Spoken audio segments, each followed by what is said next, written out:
¿Qué tal amigos del Electrón? Bienvenidos nuevamente a tu canal, el aula virtual. Te saluda como siempre tu amigo Marco Antonio Córdoba.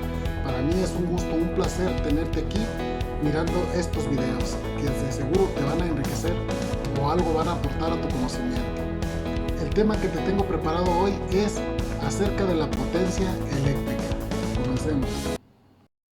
Previo al concepto de la potencia eléctrica, analicemos un poquito algunos conceptos de la física y de la mecánica. Vamos a hablar de la potencia mecánica. Para ello vamos a analizar primero el concepto de un trabajo. ¿Qué es el trabajo? Vamos a verlo.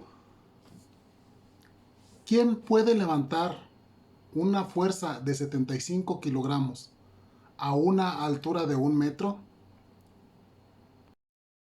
Cuando nosotros levantamos una fuerza, la movemos, la desplazamos o la modificamos, en ese momento estamos realizando un trabajo.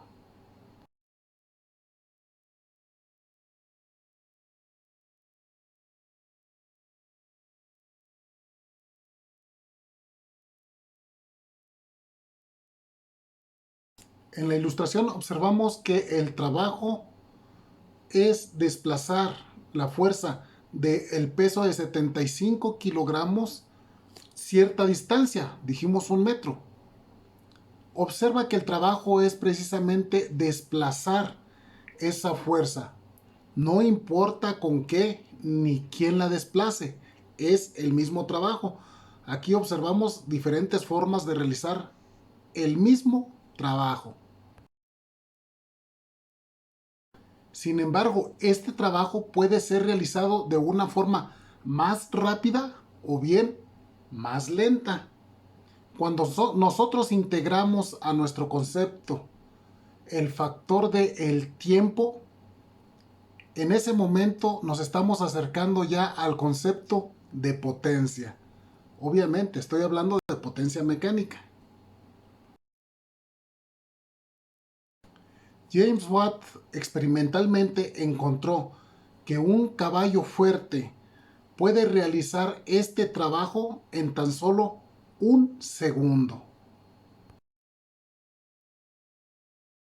Por ello, a la capacidad de realizar este trabajo en 1 segundo, él le llamó caballo de fuerza. Actualmente lo conocemos como HP por sus siglas en inglés y es el equivalente a 746 watts.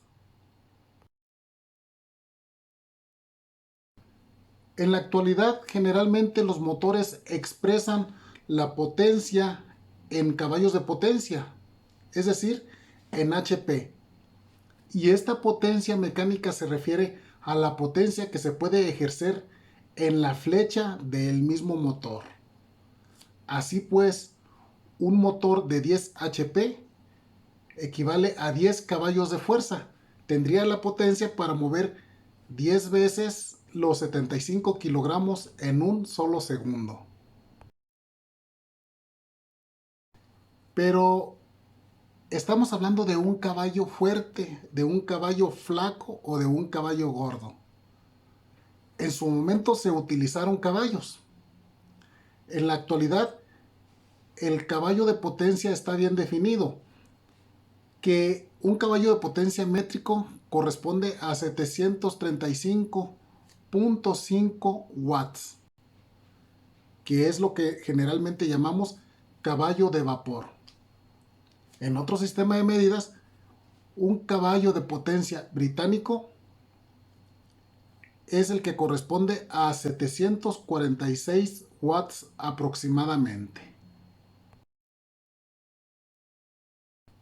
Para entender en electricidad qué significa la potencia, vamos a remitirnos un poquito al inicio de la electricidad.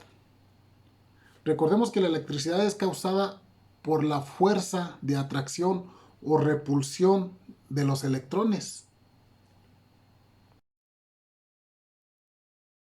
Sabemos que dos cargas del mismo tipo se rechazan o se repelen.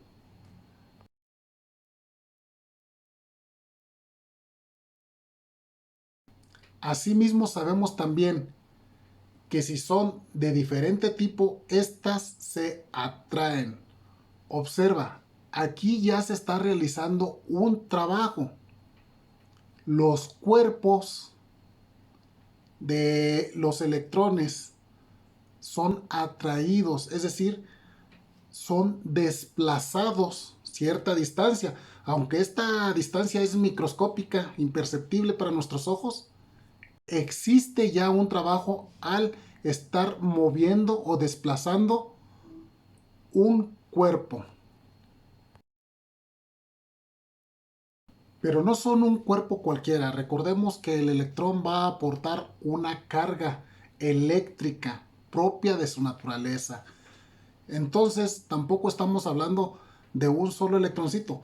Estamos hablando de una carga eléctrica formada por una gran cantidad de electrones. Este cúmulo de electrones es lo que nosotros denotamos con la letra Q y le llamamos carga eléctrica. Observa que la carga más pesada, que corresponde al núcleo de sus protones, atraen a las más ligeras, que vienen siendo los electrones, y aquí los tenemos representados con la letra Q. De esta manera se realiza un trabajo. Este trabajo se le llama tensión, o también es conocido como voltaje. De aquí la importancia de definir el voltaje no como una fuerza, sino como un trabajo. El voltaje está definido como el trabajo que se requiere para mover una carga de electrones. Lo vemos aquí. V es igual a W dividido entre la carga Q. Recordaremos también que la intensidad de corriente es la cantidad de electrones que se desplazan por ese voltio en el tiempo de un segundo. En otras palabras, la intensidad de corriente es la carga Q dividida en el tiempo. De esta manera, un voltio que desplaza a un amperio usa un watt de potencia para realizar un trabajo de un julio o un julio. El producto de la potencia en watts por el tiempo en segundos da como unidad los joules o los julios. Tal vez no nos percatamos, pero los electrones tienen masa y en consecuencia también tienen peso.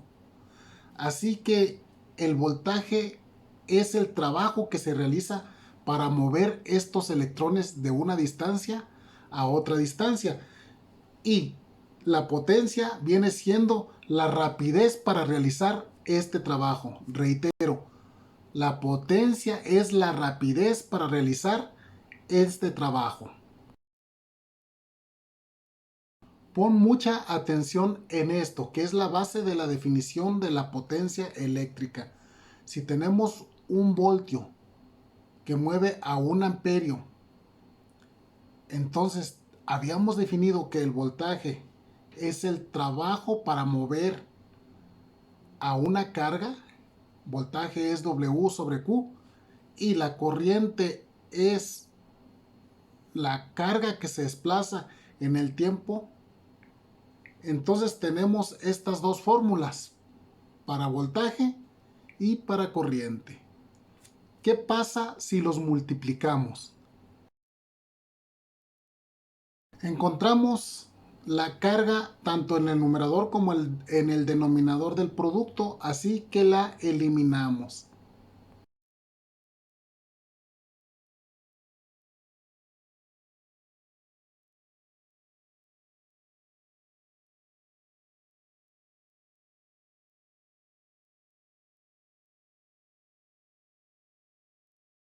Observa que coherentemente llegamos a la definición con la que iniciamos. La potencia es la rapidez con la que se realiza un trabajo W. Está expresado P es igual a W sobre T. ¿Y de dónde salió esta fórmula si estamos hablando de electrones? Salió precisamente de multiplicar el concepto del voltaje por el concepto de la corriente. En otras palabras, eléctricamente la potencia es el producto de la intensidad de corriente por la tensión o el voltaje. La unidad de medida de la potencia es el watt y su abreviatura es la W. No hay que confundirlas con la W de trabajo que tenemos aquí escrita. Una es en cursiva y la otra en romana. Otra unidad de medición que antiguamente se usaba era el vatio.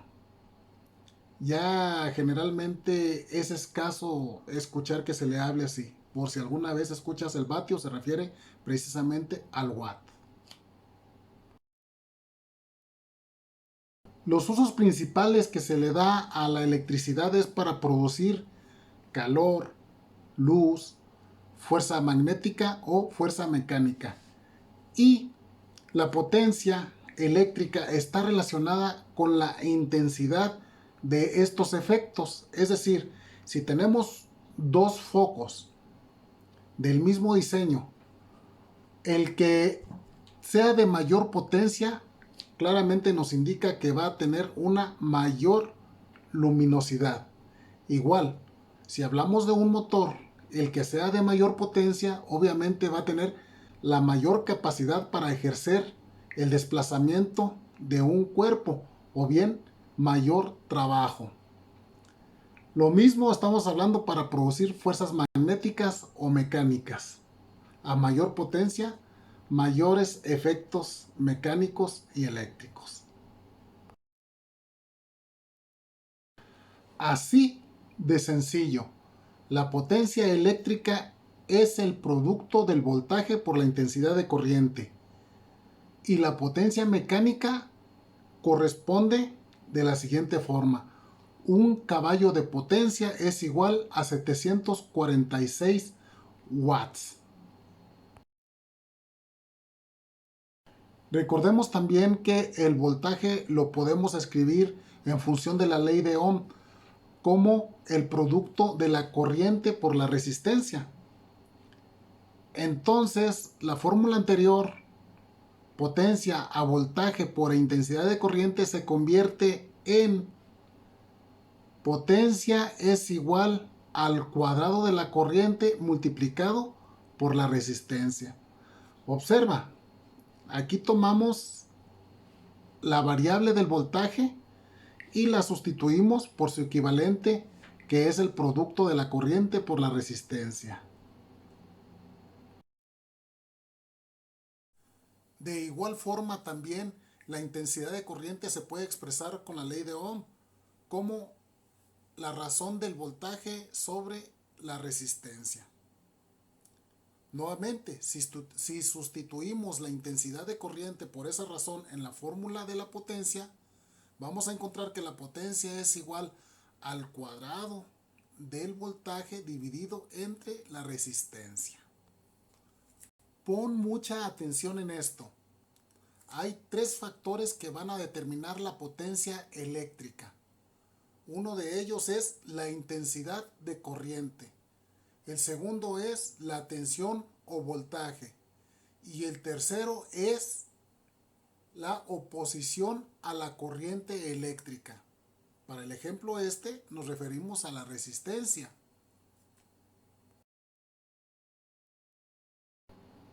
Pero de esa fórmula tan sencilla, ¿por qué entonces se complican tanto los cálculos y las fórmulas en los circuitos eléctricos para calcular la potencia eléctrica?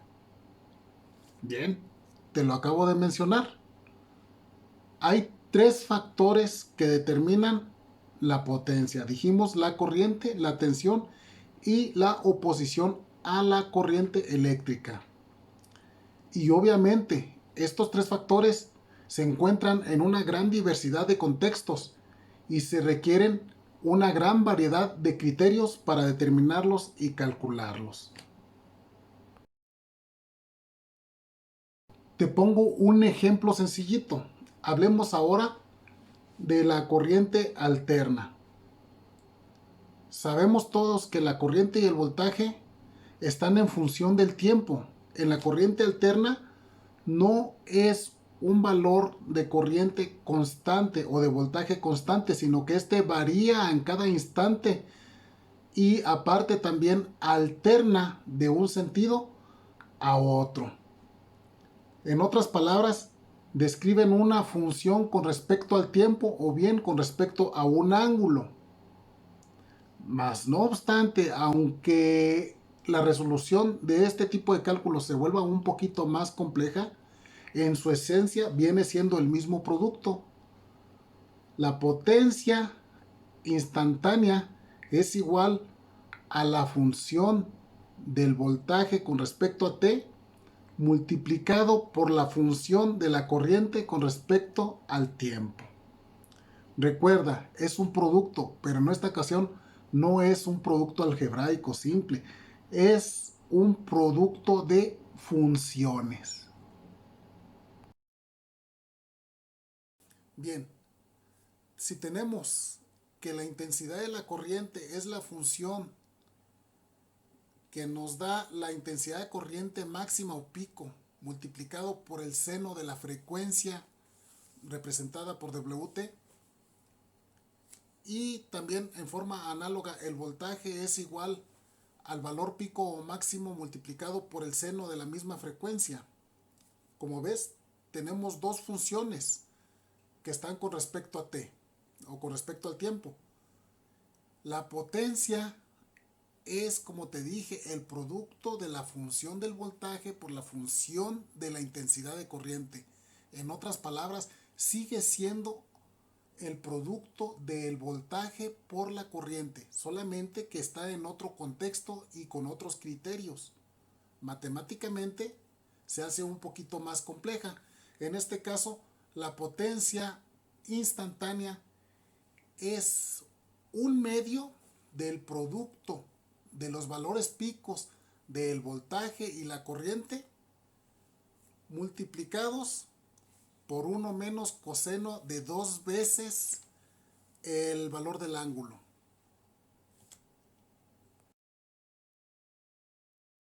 Si no te gustan mucho las matemáticas, afortunadamente existe el valor eficaz. ¿Qué es el valor eficaz? Bien, cuando tenemos nosotros un valor senoidal, vemos que este va variando desde un valor mínimo hasta un valor máximo y luego decrece otra vez hasta un valor mínimo. Y después vuelve a repetirse, pero en sentido contrario. Eso nos haría muy complejo el cálculo si no nos gustan las matemáticas. Una manera de resolver esto es utilizando un valor eficaz.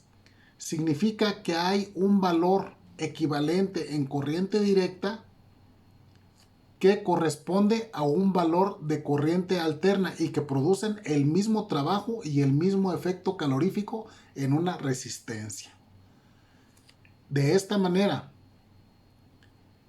el 70.7% del valor pico o máximo del voltaje o la corriente alterna corresponde a su valor eficaz.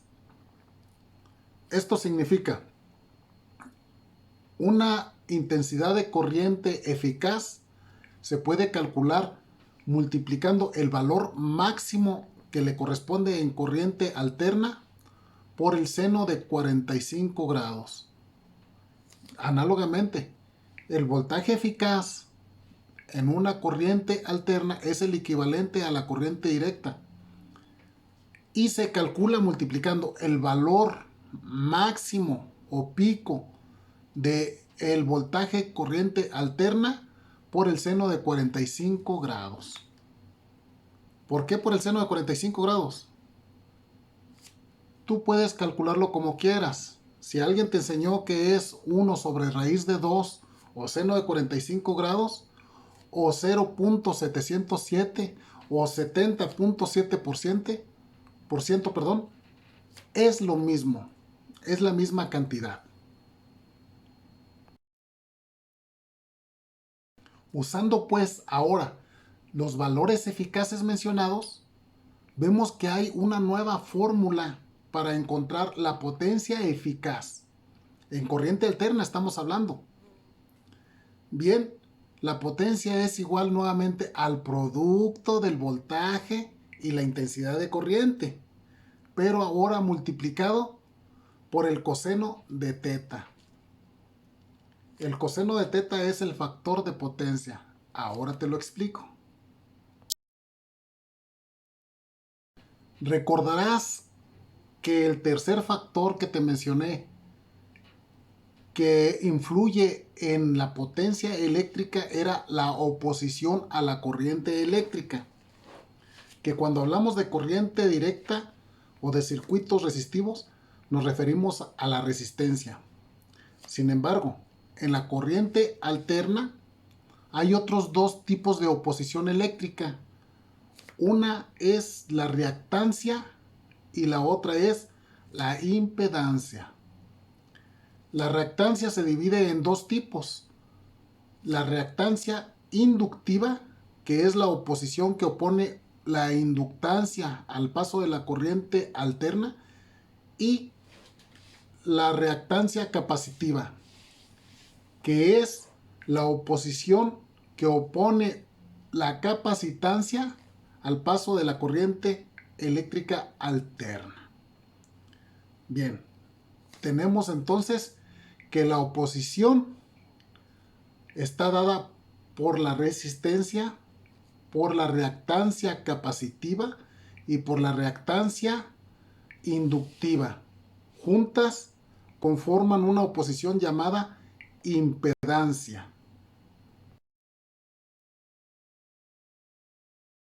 Si lo representamos con vectores, vamos a ver que la resistencia se puede representar con un vector horizontal a 0 grados y con este sentido.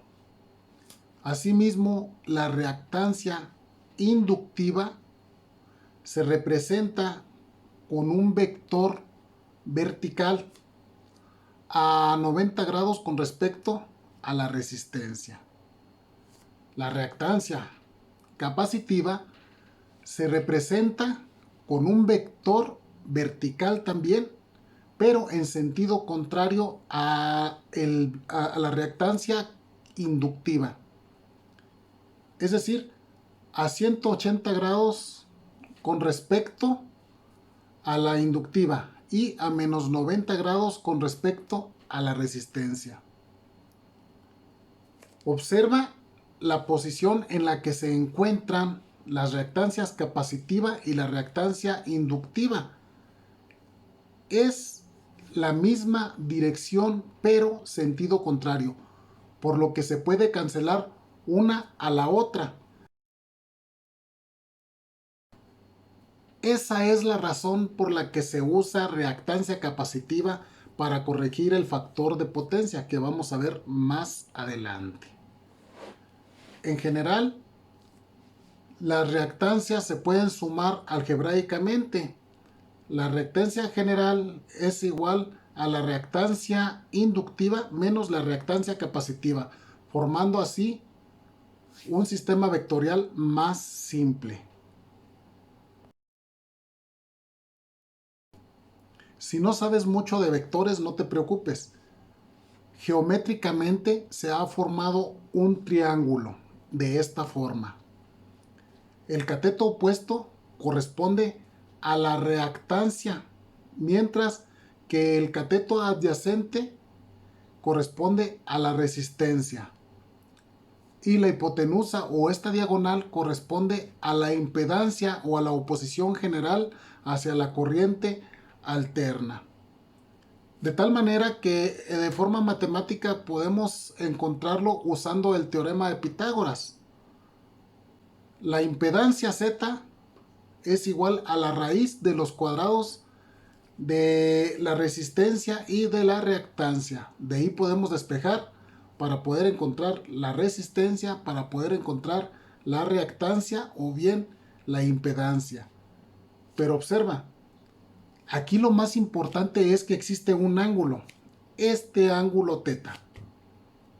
Si nosotros buscamos trigonométricamente el coseno de este ángulo, vamos a ver que el coseno de este ángulo corresponde a la resistencia dividida entre la impedancia.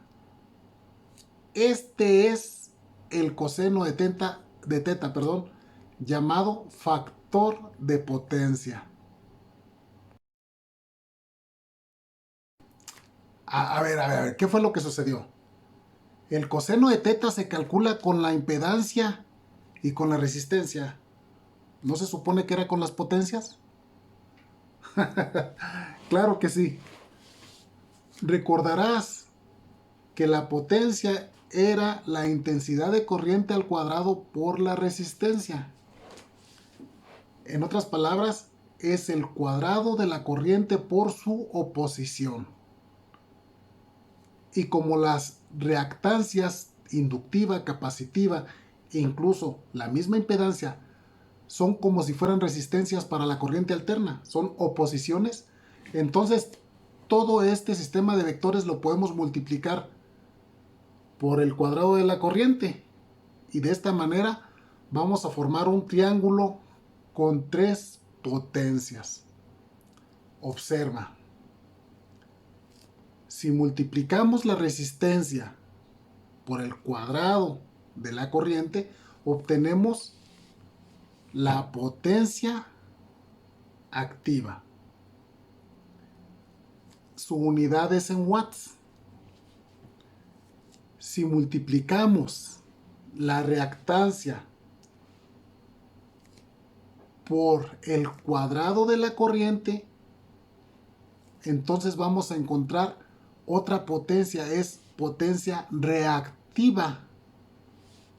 Su unidad es en voltamperes reactivos o bars. Y si multiplicamos la impedancia por el cuadrado de la corriente, vamos a encontrar una tercera potencia, que es la potencia aparente. Su unidad es en voltamperios. Observa que hemos formado ahora sí el triángulo de la potencia en base al triángulo de las reactancias o de la impedancia.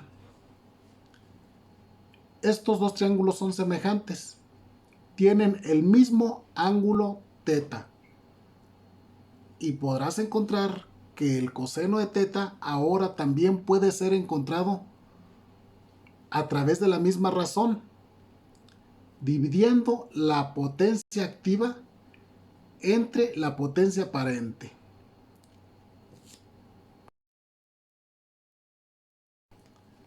Esto significa que la potencia está a 0 grados, la potencia activa, y esta es la parte que generalmente se convierte en calor, la que utiliza esa parte resistiva de nuestros circuitos o de nuestros sistemas eléctricos, mientras que la potencia reactiva es una potencia que se acumula y se devuelve, se acumula y se devuelve, para finalmente ser una potencia promedio cero. Esta potencia reactiva es la que se refiere a la porción de reactancia que producen las inductancias, o sea, las bobinas en los motores o bien los capacitores. Y por su parte, la potencia aparente es la potencia de la que hemos venido hablando desde un principio. Es el producto del voltaje por la corriente. Recordemos que en corriente alterna no se aprovecha al 100% toda la potencia que describe el producto del voltaje por la corriente, sino que siempre ha sido multiplicado por otro factor que la reduce. En este caso, regresamos nuevamente a la fórmula. Potencia en corriente alterna es igual al producto del voltaje por la corriente multiplicado por el coseno de teta, es por este ángulo. Y se puede también escribir como la potencia es igual a la potencia aparente multiplicado por el coseno de teta. ¿Qué significa el coseno de teta? Es un porcentaje, ¿sí? Es el porcentaje que le corresponde de potencia aparente. Es el porcentaje que le corresponde a la potencia activa. Finalmente, hay una relación muy interesante en los motores eléctricos que relaciona la potencia mecánica en la flecha con la potencia eléctrica en la alimentación del motor. Todos sabemos que un motor describe su potencia en la flecha con la potencia mecánica en HP o caballos de potencia. Pero también sabemos que requiere alimentarse de un sistema eléctrico con voltaje y corriente que le van a proporcionar una potencia eléctrica. Aquí viene un término nuevo que se le llama eficiencia. Se denota con esta letra griega y es la razón de la comparación de la potencia de entrada con respecto a la potencia de salida. La eficiencia es la razón que compara la potencia de salida con respecto a la potencia de entrada. De otra manera es el porcentaje de aprovechamiento de potencia. Y como dijimos, está descrito por esta fórmula. Si nosotros despejamos aquí mismo, vamos a encontrar que la potencia de entrada viene siendo la potencia efectiva eléctrica a la que nosotros conectamos nuestro motor, y la potencia de salida viene siendo la potencia mecánica en HP que nos entregó nuestro motor. Existe una diferencia, hay una pérdida, lo dijimos. Bien, despejando nosotros podemos encontrar que P es igual a potencia con subíndice de 0, que es la potencia de la placa del motor, dividido entre la eficiencia.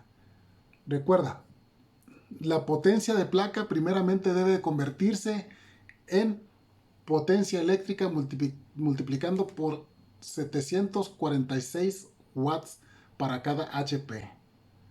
Hasta la próxima.